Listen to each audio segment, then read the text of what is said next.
Hello, my name is Josie Martinez, and I'm presenting my historical timeline. My group members are Melissa Finks, Daisy Herreras, and Hannah Gonzalez. Title VII Bilingual Education Act of 1968. Key points: 37 similar bills combined into one, entered into federal laws. Title VII of the ESEA provided grants to school districts, reauthorized 6 times. Original bill didn't include the definition of bilingual education.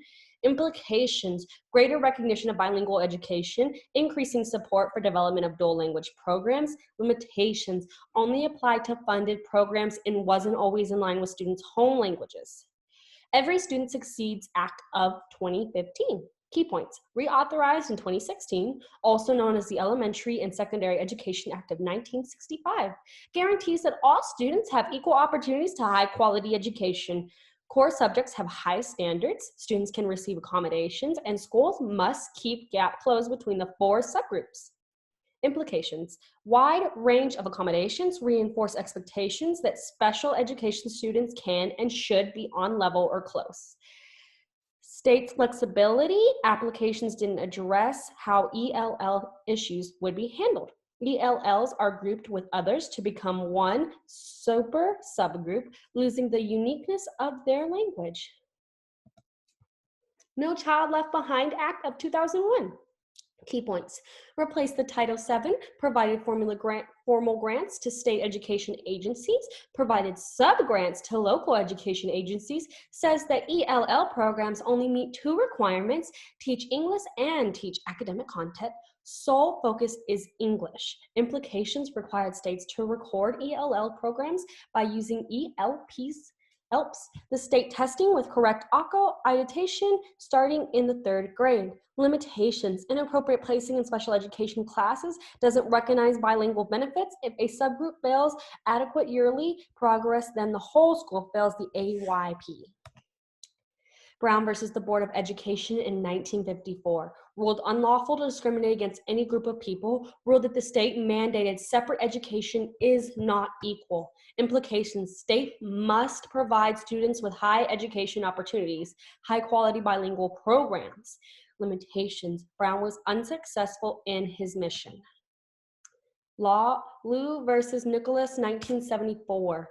Key points: sink or swim approach is unconstitutional, created the law remedies, created the Equal Education Opportunity Act. Implications: bilingual education program for ELLs, state should not deny students of educational opportunities. Limitations: the Supreme Court did not mandate it. Proposition 227, 1998. Key points: requires public schools to teach classes in only English, provide short-term placement for ELLs, requirements can be waived if the student already knows English. Implications: shorten the amount of time that ELLs stay in special classes.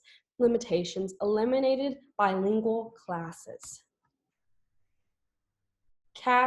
Castrandra versus Pickard in 1981. Key points: Mexican-American parents sued a school district in Texas because they were failing to address the needs of ELL students, claimed that the district was discriminating against them because of ethnicity. They argued that the classroom was segregated using a grouping system based on racially and ethnically discriminatory criteria. Tried in 1978, but the judge ruled in favor of the district. Was appealed in 1981, and the court ruled in favor of the parents. Allows a great deal of flexibility in the program, models, and approaches for ELLs. Implications: establish 3 criteria for programs serving ELL students based on sound educational theory, implemented effectively with adequate resources and personnel, evaluated to determine whether it's effective in overcoming language handicaps. Limitations: the judge did not rule in favor of the parents and families until it was appealed years later.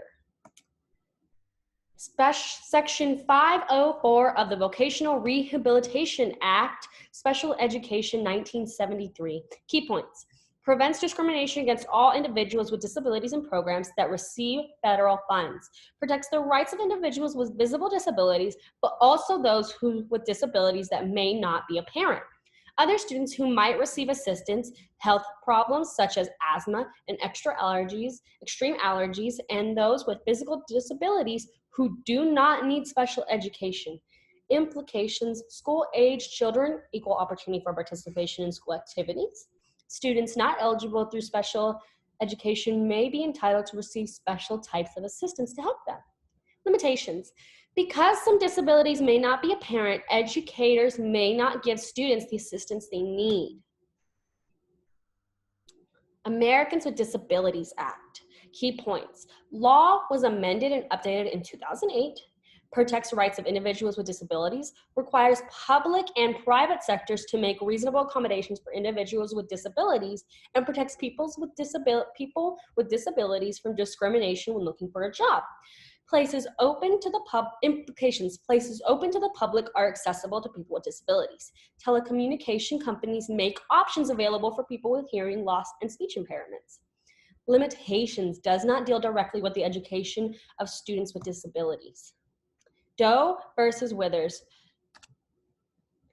20 IDE LR 422, 426 through 427, 1993. Key points. Mr. Wither did not make accommodations for a student with a learning disability. Student failed and was ineligible for athletics. Ruled that Mr. Withers failed to make good faith effort to require accommodations. Implications: Doe's family was awarded compensatory damages and punitive damages. Limitations: Mr. Wither was liable for failing effort to provide accommodations.